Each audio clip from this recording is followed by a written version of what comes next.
Hello, everybody, and welcome to the Ice-Burgh Recap, your home for Pittsburgh Penguins game recaps and analysis. You can find us on YouTube at Inside the Penguins or anywhere you get your podcasts from by simply searching Tip of the Iceberg. Well, I took a couple of days off to go on vacation, and the Penguins, they started winning. They took a one-game win streak, they took a two-game win streak, and I started to think, okay, when I come back, if they lose, it's going to look pretty bad on me. But fortunately, they were able to go out there and get a huge victory, probably one of the biggest victories of the season, a 4-3 win in overtime over the Vancouver Canucks as they kick off their Pacific Northwest 4-game road trip against the top team in the National Hockey League with a victory. We'll get to all of it, talk about our goal recap, the 3 stars, and talk a little bit about Erik Karlsson at the end. He gets the game winner in this one, but I thought majority of the game didn't quite look like a great performance from 165, but let's get into this one. The top storyline for the Penguins was resiliency. We've seen it a couple times this season. They're going to need to have a heck of a lot of it here going down the final stretch, especially if they want to make a push for the playoffs. They aren't mathematically eliminated. They have the games in hand. A lot of people, including me, think that it is a daunting task that seems to be too much for this team based on what they've shown us, but hey, if they can go out there and perform the way they did against the best team in the National Hockey League and they can continue to show that resiliency, who am I to count them out 100%? Who is anybody to count them out 100%, especially when Sidney Crosby's playing at the level that he has? And that was on full display last night in Vancouver. They got contributions from the entire lineup. There were a couple of shifts where the fourth line looked dangerous on the offensive side of the puck. That was new. Third line looked pretty good. Lars Eller obviously cashing in with a goal and an assist. Second line and first line I thought looked really dangerous in this game, especially the second line. I was very encouraged from the performance of Drew O'Connor, of Evgeny Malkin, and especially of Valtteri Puustinen. So the Penguins, without their 2 best wingers in Brian Rust and especially Jake Gensel, Rust now being out week to week, Gensel not being able to return until after the NHL's trade deadline, it's going to be big that they get these types of performances where it is holistic in their approach when it comes to the offensive side of the puck. Noel Acciari danced around Nikita Zadorov at one point. Jansen Harkins even got a good opportunity at one point. And, we were very critical of Jansen Harkins on the podcast yesterday. So nice to see the entire team kind of chip in a little bit when it comes to offense, especially in a victory for the Penguins over a really good team in the Vancouver Canucks. The defense, it was a bit suspect at points, particularly early on. It looked like, obviously, the Vancouver Canucks, one of the best offensive teams in the National Hockey League. They lead the league in goal scoring. They showed that in the first period. They were tough on the Penguins on defense, and really, it was Tristan Jarry that kept the Penguins in this one. He obviously did not have the best performance against the Philadelphia Flyers, but still was able to go out there and get the win. He bounced back in a big way and is a large reason, if not the reason, that they were able to come out with 2 points against the Canucks in this one. So shout out to Tristan Jarry. But before we continue with anything else talking about the game itself, let's talk a little bit about the goal recap and get through all of these goals in this one. It was a busy night. It was a night where the red lights were flashing early and often for both teams here. Vancouver Canucks got out early to a 1-0 lead with a Nils Höglander goal, his 18th of the season. Tyler Myers and Ilya Mikheyev pick up the assists on that one. A little bit later, Brock Besser on the power play. He makes it 2-0 for Vancouver, and at this point, it didn't look good if you were a Pittsburgh Penguins fan. Besser's 34th goal of the season. Assists go to Miller and Hronek on the power play. Penguins down 2-0 after one. They came out with a pretty good spark early on, but it was really all Vancouver from about the 13-minute mark all the way to the end of the period, and they were even on a power play as the second period got underway. But Penguins able to kill off that power play and then able to start the climb back. Rickard Rakell gets his 7th goal of the season, set up by Sidney Crosby, his 29th assist of the season. Penguins cut the lead to 2-1, and then they got a great opportunity on the 5-on-3 for nearly a full 2 minutes. And we all know how this story has gone through most of the season, but the Penguins are determined to make sure the story is different at this point. Rickard Rakell gets his 2nd goal of the frame, his 8th of the season. Sidney Crosby with a beautiful cross-crease pass to set it up, his 30th assist of the season. And Evgeny Malkin set all things up with a couple one-timers early in that 5-on-3, and instead ended up passing it over to Crosby, who finished it with Rakell, and Malkin picks up the secondary assist on that one, his 29th of the season on the power play. And everybody thought, all right, they're back in this game, but 29 seconds later, the power play giveth and the power play taketh away. A bad turnover leads to JT Miller's 30th goal of the season on the shorthanded breakaway, and he just absolutely was left all alone from basically the red line in. Assists go to Elias Pettersson and Thatcher Demko, and just like that, the momentum for the Penguins was abruptly stopped, and the Vancouver Canucks took a 3-2 lead into the third period. The Penguins able to get their feet underneath them in the third period, were able to make sure that the level or the playing field was leveled in that third period, and eventually they break through with a beautiful play from Valtteri Puustinen. Lars Eller ends up scoring the goal on a nice shot coming in with a lot of speed right off of a line change. His 11th of the season, a huge goal in the entire season of the Penguins. If they were to fade out and just lose this game 3-2, it would kill the momentum that they built at the tail end of that homestand. It would be a horrible way to start off this road trip, especially in a game where you're playing for the first time without Gensel and Rust at the same time this season. You needed a big victory. It was not just for morale, but also in the standings, because the Penguins, when they looked around last night, the only team above them that lost was the Tampa Bay Lightning. Everybody else was able to grab a victory, so they needed to be able to keep pace, and that's going to be the way things go the remainder of the season. Lars Eller scores a huge goal in the third period, a beautiful goal to beat Thatcher Demko, his 11th of the season. Like I said, Valtteri Puustinen with a nice play to set things up. He picks up his 10th assist of the season, and Chris Letang was playing pretty well on that shift as well. He picks up his 30th assist of the season to send things into overtime. Now, the last time the Penguins were in overtime was against the New York Islanders early last week. That didn't look good against the Islanders. And in fact, the Penguins in the overtime frame haven't looked that good for most of the season. But Sidney Crosby out there to start the overtime period. Thanks, Mike Sullivan.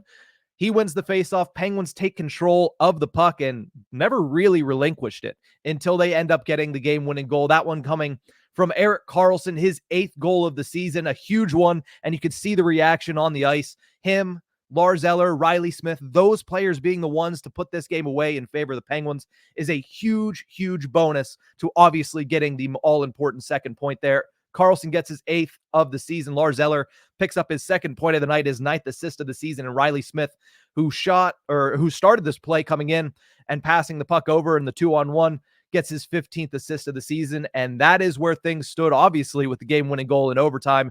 Penguins get this one by a final score of 4-3, a huge win in the grand scheme of things for the Penguins. Now they go on to the remainder of this Pacific Northwest road trip, knowing that they beat the best team that they're going to face.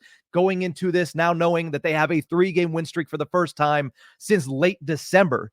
A lot of momentum building for the Penguins right now, which is a huge thing for a team that really can't afford to start falling back any more than they already have. They've dug a massive hole. If they're going to dig themselves out, they need to have about a 5 or 6 game win streak here. They've reached 3 for the first time in 2024, and that is a huge, huge confidence boost for the Pittsburgh Penguins. Now let's get into the 3 stars of the game, and this one a little unconventional because we have a 2-goal scorer that's not even going to make this list, but the 3rd star of the game, I'm going to give it to Valtteri Puustinen. He might have on the score sheet only picked up 1 assist, but he was flying all over the ice in this game. Not only did he set up that game-tying goal in the 3rd period, but he also kept possession for the Penguins in overtime, leading to the eventual game-winning goal. Penguins were in the offensive zone. Puustinen had another grade A opportunity, wasn't able to beat Thatcher Demko, and he rings the puck around the boards out into the defensive zone and maintains possession in favor of the Penguins. They went down in the next shift, eventually scored and got that all-important second point. Valtteri Puustinen in the top 6 has been very good this year. He did have a little bit of a lull in his first run here with the Penguins when he first came up. He had about, I think, 9 points, 10 points in his first 11 games. And then he only had 1 point in 11, and he never came up after being sent down at the All-Star break. Now with injuries, he's had the opportunity not just to come up, but to play on that first power play unit, to play on Evgeny Malkin's line. And last night, he looked very good. The last couple of games, he has looked very good. So it's a good thing for the Penguins, especially with the injuries that they are currently dealing with, to have Valtteri Puustinen playing at the level that he has. So 3rd star of the game goes to Valtteri Puustinen. 2nd star of the game, maybe not as evident late in the game, which is kind of interesting for Sidney Crosby, but early in the game, he was on an absolute tear. Obviously, he did what he did on Sunday against the Philadelphia Flyers, as he always seems to do, but picks up 2 assists in this one and was at his best from very early on. 18 seconds into the game, comes flying down the zone, 22 miles an hour, as Mike Rubb said on the broadcast, gets the shot in on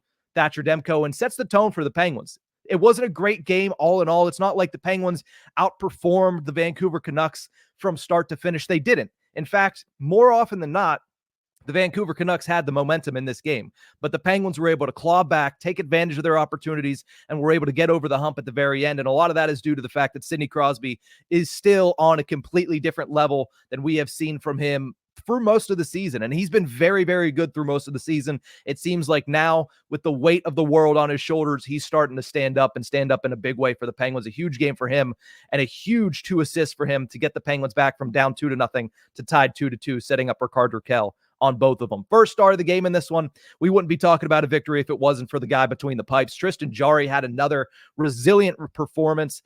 Obviously, big response from Sunday. I mentioned it at the top of the show. He was not that good against the Philadelphia Flyers. Still able to pick up the 2 points, which was important for the Penguins, and was able to come out here and really bounce back in a big way and show that he is still the guy that he has been throughout the majority of the season.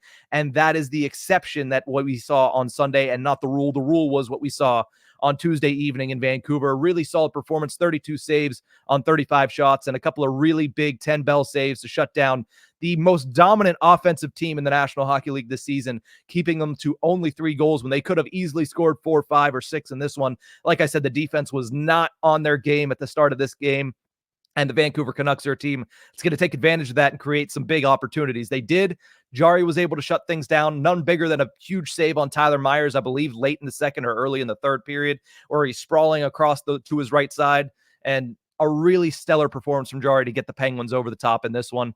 Final thoughts. I said it, and I probably the only person that's going to talk bad about Erik Karlsson following a game in which he scored a huge game-winning goal and potentially a season-defining goal if the Penguins can take this and carry that momentum through the remainder of this trip and through the remainder of the month of March coming up here in a couple days. But he didn't have a great night up until that game-winning goal last night.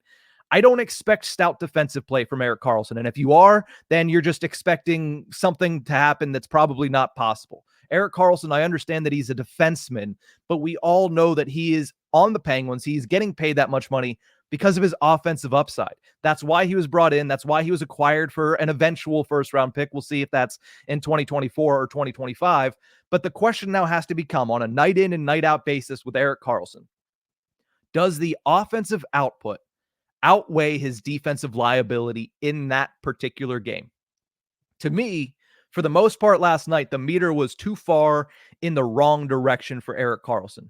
Couple of turnovers. He looked a little lackadaisical on the breakout on the power play, as he has most of the season, and a couple of really bad plays in his defensive zone. Now, he did create some offensive opportunities, and he did create, obviously, some offensive opportunities on the power play, especially on that 5-on-3, but I think the meter was too far in the wrong direction for me through most of the night.